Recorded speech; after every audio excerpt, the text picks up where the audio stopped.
This is what it looks like when you're just running in FF and you have to go to a location. And this is what it looks like when you have your Chocobo and just look how fast you're going. Oh my goodness, so much better than just running. And I'm going to be showing you in this video how you can get yourself this Chocobo as soon as possible. Let's get into it.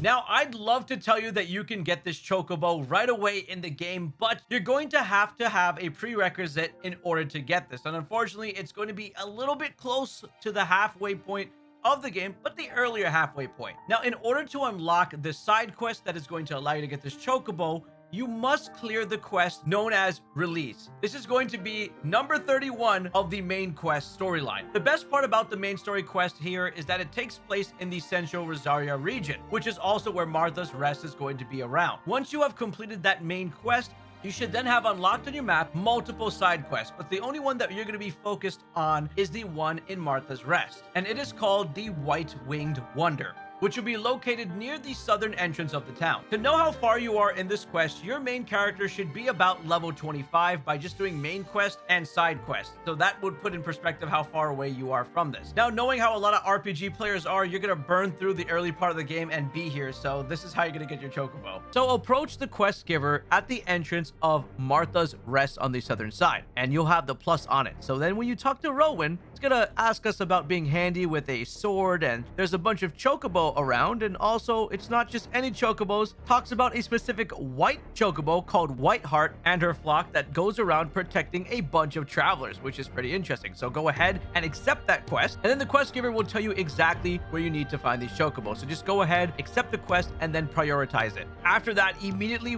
make your way towards that quest marker. And I know this is the last time you'll probably be able to run slow on your map, so I also show it there on the map, so just head over towards it. Luckily, they show it right on the map, so you can run right towards it. So continue through this bridge and walk over here, jump off, and then make a sharp right turn, and then you should be able to see the quest destination try to kick in. And on the floor, the first item that we're going to find is a white feather, which Clive will then go down and pick up. And he talks about Ambrosia, and if you don't know who Ambrosia is, that is the Chocobo from the beginning of the game that protected Clive. Hey, real quick, make sure to hit that subscribe button so Clive and Torgo can defeat all the icons. All right, back to the video. Anyway, is this Ambrosia? I don't know. Maybe it's just a white Chocobo. Once you get your white Chocobo key item, you're going to continue on heading towards the quest markers. And me being the RPG fiend that I am, I just see enemies and I'm triggered to go ahead and kill them. And then I'm continuing on afterwards. Got some 32 experience there, not bad, and got some AP. Continue heading towards the quest mark and make sure to pick up the items along the way. Some dead people there, not looking too good. Looks like the Chocobos are putting up a fight. 3 spools of steel soak will come in handy for crafting. Cross this bridge and you're gonna see a bunch of hunters surrounding the Chocobos, and these Chocobos are fighting. They're quartered. And these guys think they're gonna be able to stop us, but hey, Clive's here to rescue, and there's no way I'm gonna allow any more Chocobos to die after the intro of the game. I already witnessed Chocobos dying in brutal ways. I can't do that again. So here we are. Thank goodness Clive's here to save the day. Nothing brutal happening here. He's something of a hero in these parts. You hurt her, and I hurt you. Excellent lines. And then we're gonna go right into combat with these guys.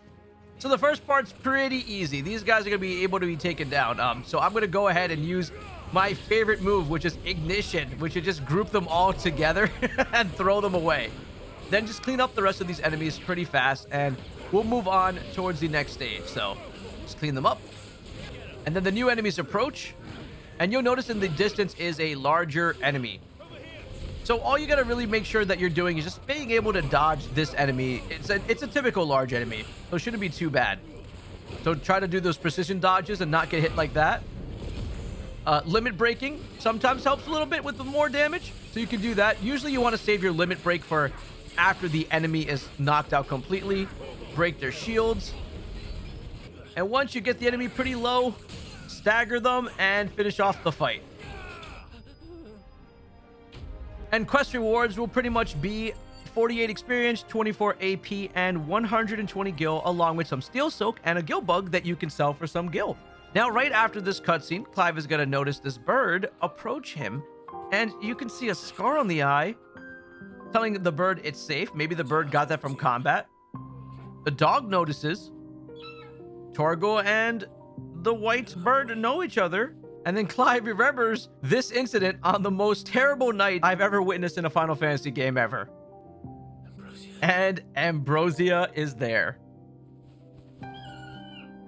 And there's extra chocobos in the background with Ambrosia's flock, which is really nice. And because these extra chocobos are going to be used for companions that you have in your party. So if anyone else is in your party, the background yellow ones will be ridden by your party members. So not only do you get a white chocobo, but you technically get additional chocobos, but you can only ride the white one. So once you're done with this, you're going to be equipped with the chocobo mount. And then the quest will complete, and your rewards for this will be 250 gil and 20 reputation points. And you get Ambrosia's tack, which is a collectible item that goes into Clive's chambers, as well as 60 sharp fangs, which you can use for your crafting.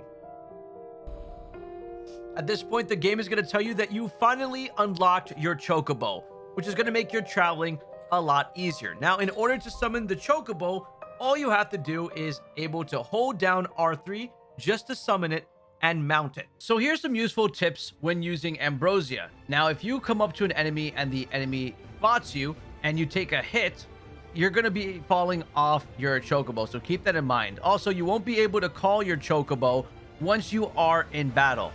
Only after battle can you call back your chocobo. Now, your chocobo can easily walk up to enemies, even a group of them, and just walk right past them. So as long as the enemy doesn't make contact with you with a ranged attack or physical attack, you should be able to blow by all the enemies in your pathway. So you don't have to worry about that. Keep in mind that your chocobo cannot walk into town. So the moment you enter a town zone or where people are, it's going to automatically just stop and dismount.